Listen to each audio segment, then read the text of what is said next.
आउज़बिल्लाहिमिनश्शैतानिर्रजीम बिस्मिल्लाहिर्रहमानिर्रहीम। मैं मौलाना शकील रहमान अपने डिजिटल चैनल पर खुश आमदीद। नाज़रीन, आज बड़ी दो अहम खबरें हैं और इसके बाद एक अपील है जो कि चीफ जस्टिस साहब से करनी है। नाज़रीन, जैसा कि अब आपने आज के दिन अभी देखा है कि खान साहब को तोशा खाना केस में भी 14 साल कैद 14 साल कैद इमरान खान को और 14 साल कैद बुशरा बीबी को दी गई है। अच्छा, और उसके बाद इनके ऊपर जो जुर्माना किया गया है वो 78 करोड़ और 70 लाख रुपया फाइन किया गया है और 10-10 साल के लिए इनको नाअहल करार दिया गया है। अच्छा, अब कल की सजा जो कि सैफर केस में हुई थी उसमें और इसमें फ़र्क क्या है कि जो आज वाला तोशा खाना का केस है इसमें सिर्फ 14 साल कैद है और सैफर केस में 10 साल कैद बामुशक्कत है। ये दो चीज़ें डिफरेंट हैं कि कल वाली कैद जो थी वो कैद मुशक्कत थी और आज वाली सिर्फ 14 साल कैद है। अब जो खान साहब को कैद बामुशक्कत सुनाई गई है उसमें अब खान साहब से वो क्या मुशक्कत लेते हैं, क्योंकि वहाँ पे जो जिनको लंबी सजाएं दी जाती है उनसे फिर वहाँ पे काम लिए जाते हैं। जिसको जिस जिसका हुनर आता है, मिसाल के तौर पर अगर कोई नाई है तो उससे कैदियों की कटिंग करवाई जाती है, अगर कोई धोबी है तो उससे कपड़े धुलाई जाते हैं, अगर कोई खाना पकाना जानता है तो उससे कुकिंग करवाई जाती है, किचन के काम लिए जाते हैं, अगर कोई कुछ नहीं जानता तो उनसे वो सफाई करवाई जाती है, घास कटवाया जाता है। हम देखो खान साहब लोग की करवाते हैं, लेकिन खान साहब बिल आखिर साबका प्राइम मिनिस्टर है, वजीर आजम है इस मुल्क के, तो उनको कोई अच्छी मशक्कत देंगे। आई थिंक मेरा ख्याल है कि खान साहब को चाहिए, देखिए टाइम पास करना है अब आपने और नेल्सन मंडेला बनना है आपने। नेल्सन मंडेला के मसाले देते हैं और नेल्सन मंडेला ही आपने बनना है। उन्होंने भी 27 साल कैद काटी थी, तो अब अल्हम्दुलिल्लाह 14 साल कैद एक है आपकी और 10 साल कैद बामुशक्कत एक है।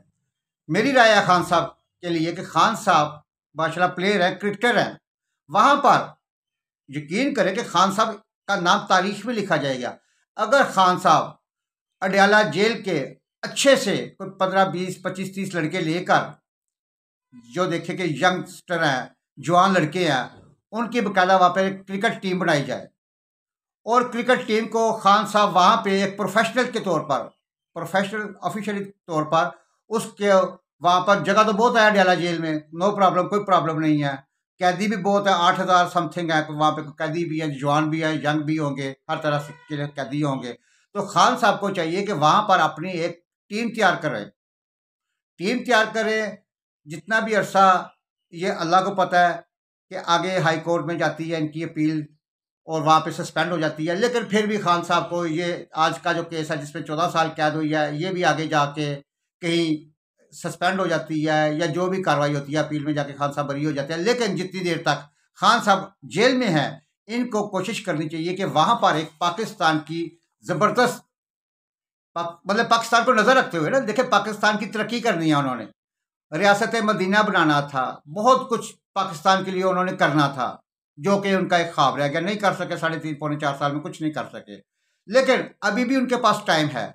अब अल्लाह पाक ने उनको एक मौका दिया है कि पाकिस्तान की इस वक्त जो क्रिकेट की टीम है वो हर जगह से बार बार शिकस्त खाती आ रही है, बार बार शिकस्त खाती आ रही है कि पाकिस्तानी टीम बिल्कुल 0-0 है।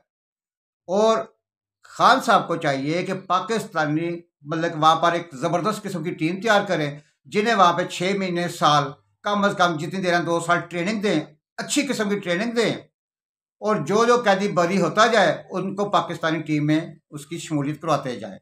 ये मेरी ऑप्शन है खान साहब के लिए कि खान साहब एक साबका प्राइम मिनिस्टर है, वो कोई अच्छा ही मतलब कि उनको कोई जॉब दी जाएगी, कोई मशक्क़त दी जाएगी उनको, ना कि उनको किसी सफाई पे लगाया जाएगा, ना कोई प्याज काटने पे लगाया जाएगा, ना कोई रोटियां पकाने पे लगाया जाएगा। तो ये मेरी एक खान साहब की एक अपनी एक मेरी राय है, मशवरा है कि खान साहब वहाँ पर अपनी एक क्रिकेट की टीम, अब वो अपने जेन को मेंटली तौर पर इस चीज़ पे एडजस्ट कर लें, मेंटली तौर पर एक समझौता कर लें कि अब मेरी जो बकाया लाइफ है, बकाया ज़िंदगी है, खान साहब अल्लाह ताला उनको लंबी उम्र दे, कि अगर उनकी जो जितनी भी उम्र है वो अब अल्लाह खैर किता जेल च गुजरेगी, जो नज़र आ रहे हैं साहब, क्योंकि पिछले दिनों मंसूर अली खान साहब के एक प्रोग्राम में उन्होंने बताया था जी एक अदारे से मुलाकात का हाल हुआ, तो उन्होंने कहा था जी खान साहब हमेशा के लिए सियासत से आउट हो चुके हैं। अगर वो हमेशा के लिए सियासत से आउट हो चुके हैं तो इट मीन्स कि वो काफ़ी अर्सा तक अडयाला जेल में रहेंगे। तो ये बेहतरीन काम है उनके लिए कि वहाँ पर वो अपनी एक क्रिकेट की टीम बनाए और उस टीम को पाकिस्तानी जो है वो टीम में लेके आए और अच्छे लड़के, अच्छे बॉलर, अच्छे बैट्समैन वहाँ से वो उनको ट्रेन कर सकते हैं। नाज़रीन, ये मेरी खान साहब के लिए एक बेहतरीन राय है। मेरा ख्याल में कि मेरी आप इस राय से इत्फाक करेंगे, मेरे पीटीआई के भाई नाराज़ नहीं होंगे, वो भी इस चीज़ से इत्फाक करेंगे कि खान साहब इंजॉय करें वहाँ पे बैठ के, जेल को इंजॉय करें, रिलैक्स हों और वहाँ पर अपनी कप्तानी के जौहर दिखाएं। तो नाज़रीन, आप सबने देख लिया मीडिया पे कि जिस तरह खबरें चल रही हैं कि खान साहब, बुशरा बीबी भी अडाला जेल पहुंची हैं, लेकिन अभी तक उनकी गिरफ्तारी नहीं हो सकी है। उनकी गिरफ्तारी के बारे में मुशावरत जारी है। तो लेट्स सी, देखते हैं शाम तक। और दूसरा नाजरीन, खान साहब की जो अपीलें हैं वो फौरी तौर पर नहीं सुनी जाएगी। क्यों?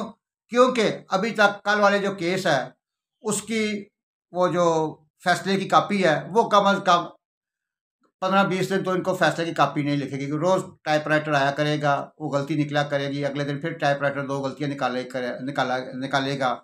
इसी तरह कोई 15-20 दिन लग जाएंगे ये फैसले की कापी निकालते निकालते। और आज वाला केस जो है अपना तोशा खाना वाला केस, इसके ऊपर भी कम अज कम फैसले की कापी आते आते जो है वो टाइम लगेगा। इसको भी 1 महीना अपील के लिए होता है। तो असल में सामने टीवी है तो मैं साथ साथ और देख रहा हूँ कि वो वोटरों और सपोर्टरों को मायूस करने की कोशिश की जा रही है। ये हामिद खान साहब कह रहे हैं। तो देखे देखे वोटरों और सपोर्टरों को जो है हर चीज़ का पता चलता है कि कौन कहाँ पे बैठा है। तो ये हर एक के अपने अपने, मतलब कि वो उनका कहने का मकसद ये है दूसरी साइड पे रियासत वाला साहब की तरफ से, रियासत वाला साहब की तरफ से कि भाईजान अवाम के लिए कि ये अब आप वोट जो है सोच समझ कर डालें। आइंदा आने वाला 10, 15, 20, 30 साल में इमरान खान प्राइम मिनिस्टर नहीं बन सकता, तो इसलिए ज़रा वोट ध्यान से डालें। नाजरीन, अब चलते हैं अगली खबर की तरफ जो सबसे बड़ा इशू है। देखिए, अदालतों ने ये जो केसेस हैं, पहले नवाज शरीफ पे बने, नवाज शरीफ 6 साल उठ रहे, ताहयात नाहल हो गए, फिर वापस आ गए पाकिस्तान, सजाएं ख़त्म हो गई, ताहयात नाहली भी ख़त्म हो गई। अब इंशाल्लाह प्राइम मिनिस्टर बनने जा रहे हैं, जो कि उनकी वो माजी की जो अगर हिस्ट्री देखी जाए, सबका अदवार देखा जाए, तो उन्होंने पाकिस्तान की तरक्की के लिए अपने बहुत सारे प्रोजेक्ट्स तैयार किए हैं। मोटरवे है, ये ग्वादर का मंसूबा है, बिजली के बड़े बड़े मंसूबे हैं। पाकिस्तान की तरक्की में उनका बहुत बड़ा हाथ है। ऑरेंज लाइन है, मेट्रो है, ये सारी चीज़ें हैं। तो लेकिन उसके बावजूद भी सजाएं हुई, सजा होने के बाद बाहर चले गए, वापस आए, सजाएं ख़त्म हो गई, हर चीज़ ख़त्म हो गई है। अब वो प्राइम मिनिस्टर बन रहे हैं। इसी तरह इमरान खान साहब हैं, लेकिन खान साहब के बारे में ये खबरें हैं कि वो हमेशा के लिए अब सियासत से आउट हो चुके हैं। अब अदालतों ने, अब उनका कहना है, पीटीआई के इमरान खान साहब के वकीलों का कहना है कि जल्दबाजी में ये दोनों केसों के फैसले सुनाए गए हैं। मैं इस बात पे एग्री करता हूँ कि जिरा होनी चाहिए थी। खान साहब के अपने वकीलों को जिरा करनी चाहिए थी, ना कि हुकूमती वकीलों को जिरा करनी चाहिए थी। खैर, बहरहाल ये अदालत का मामला है। हम इस पे ऊपर कोई अपना तबसरा नहीं करते, कोई राय नहीं देते, क्योंकि डाडे लोग आगे ने ऐसी माड़े हैं। नाज़रीन, इसी तरह अवकाश, मेरी एक अपील है चीफ जस्टिस काजी फाइज ईसा साहब से कि सर, गुजारिश है आप इस केस का, ये जो मेरा एक केस है वाबड़ा के बारे में, बिजली के बिलों के बारे में, सर उसका भी ज़रा प्लीज़ किसी को कह के कोई बेंच बिठा के इसका भी कोई हल निकाला जाए। ये केस एक इंडिविजुअल का नहीं है, किसी पर्सनल का नहीं है, कोई सियासी नहीं है। ये 25 करोड़ अवाम का केस। सर, मैं आपके साथ 25 करोड़ अवाम का केस या उसकी अपील आपकी अदालत में दायर कर रहा हूं। जी सर। सर, अपील मेरी ये है कि मुल्क भर में तमाम इलेक्ट्रिक कंपनीज से 13 निकाती टैक्सेस की वजाहत की जाए। 13 निकाती टैक्सेस की वजाहत की जाए। नंबर 1, बिजली की कीमत अदा कर दी तो इस पर कौन सा टैक्स। नंबर 2, कौन से फ्यूल पर कौन सी एडजस्टमेंट का टैक्स। नंबर 3, किस प्राइस से इलेक्ट्रिसिटी पे कौन सी ड्यूटी, कि किस प्राइस पे इलेक्ट्रिसिटी की कौन सी ड्यूटी। ये बिल मेरे सामने है नाज़रीन, ये बिल मेरे सामने है और ये बिल मैं आपको दिखाता हूँ कि ये बिल जो है बिजली का बिल है, ये मेरे सामने है। इस मतलब कि इसके ऊपर सारे टैक्सेस आए हुए हैं। अच्छा जी, लगे हुए आप भी अपना घर का बिल चेक कर लीजिएगा। उसके बाद नंबर 4 जी, कौन से फ्यूल की किस प्राइस एडजस्टमेंट की ये बात करते हैं कि कौन से फ्यूल प्राइस एडजस्टमेंट है इसकी, फ्यूल प्राइस एडजस्टमेंट। और ये फ्यूल प्राइस एडजस्टमेंट 2-3 जगहों पे डाली जाती है। ये देखिए कि मैं आपको ज़रा दिखाता हूँ। अब ये मेरे अपने ज़ाती घर का बिल है, पर्सनल बिल है, 135 यूनिट का बिल आया है। इन्होंने भेजा है जी 5,885 रुपये। ठीक हो गया। अच्छा, अब ये देखें कि यहाँ पर एक इन्होंने डाला हुआ है फ्यूल प्राइस एडजस्टमेंट 491 रुपये। अब उसके बाद फिर FC charges, fuel price adjustment, आगे फिर एफसी चार्जेस 436 रुपये। फिर आगे वो अपना पेपर से नज़र नहीं आ रहा, टैरिफ है कोई एडजस्टमेंट 483 रुपये, वो टैरिफ है। मतलब कि ये जो इस तरह मिला के फिर टीवी है, सेल टैक्स है। अब ये देखिए, अंदाज़ा कीजिएगा कि इसके ऊपर उन्होंने सेल टैक्स जो लगाया हुआ है 733 रुपये सेल टैक्स लगाया हुआ। इस तरह ये टीवी का टैक्स, मतलब कि तकरीबन कोई 10 से 12 टैक्सेस हैं। अच्छा, उसके बाद जनाब ऑनरेबल चीफ जस्टिस साहब सर आते हैं हम कि जो है बिजली के यूनिट्स की कीमत, बिजली के यूनिट्स की कीमत जो हम अदा कर चुके हैं उस पर कौन सी ड्यूटी और क्यों। नंबर 6, टीवी की कौन सी फीस, जबकि हम अलग से हर जगह का मुख्तलिफ रेट्स हैं कि हम अलग से केबल वालों को किसी जगह पे 400 रुपये ले रहे हैं, किसी जगह पे 500 रुपये ले रहे हैं। हम केबल वालों को अलग से एक फीस दे रहे हैं। अच्छा जी, जबकि उसके बाद जबकि जो महाना अदा किया जाता है तो ये, अच्छा एक और भी है कि ये कौन सी क्वार्टर एडजस्टमेंट क्या है। ये क्वार्टरली एडजस्टमेंट ये क्या चीज़ है, पब्लिक नहीं जानती, पब्लिक को नहीं पता। आगे आ जाए जी, कौन सी फ्रांस की कास्ट चार्जिंग, ये भी कोई चार्जेस लेते हैं, कौन सी फ्रांस की कास्ट चार्जेस है। 9th, जब इस्तेमाल शुदा यूनिट का बिल अदा कर रहे हैं तो किस चीज़ के एक्स्ट्रा चार्जेस। 10, किस चीज़ के और कौन से फर्दर अगले चार्जेस लगाते हैं ये। 11, विद होल्डिंग टैक्स चार्जेस किस शय का। नंबर 12, मीटर हमने खुद खरीदा, मीटर हमने खुद खरीदे हुए हैं, मीटर रेंट भी डाल दिया जाता है।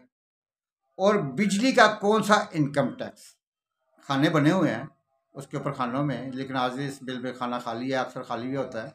तो ये तमाम 13 की 13 जनाब चीफ जस्टिस साहब सर, ये 25 करोड़ आवाम की अपील है कि ये इलेक्ट्रिक कंपनियों को बुलाकर पूछा जाए कि ये क्या हो रहा है, क्यों गरीब आवाम का खून निचोड़ा जा रहा है।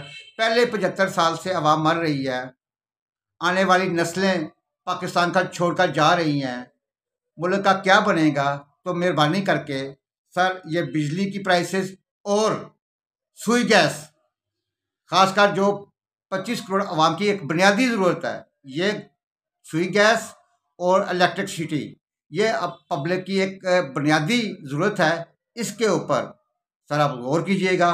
और आवाम को, सियासी पार्टियों के तो ज़्यादा नारे होते हैं, लेकिन आवाम आपके ऊपर, काजी फाइज ईसा साहब के ऊपर आंखें लगा के बैठी है कि काजी फाइज ईसा साहब 25 करोड़ आवाम को क्या रिलीफ देने में कामयाब होते हैं। तो नाजरीन, इस प्रोग्राम के साथ इजाज़त दीजिए। अल्लाह सुब्हान ताला आपके लिए आसानियाँ पैदा करे और आपको खल्क़े खुदा के लिए आसानियाँ तकसीम करने की तौफीक अता फरमाए। अल्लाह हाफ़िज़।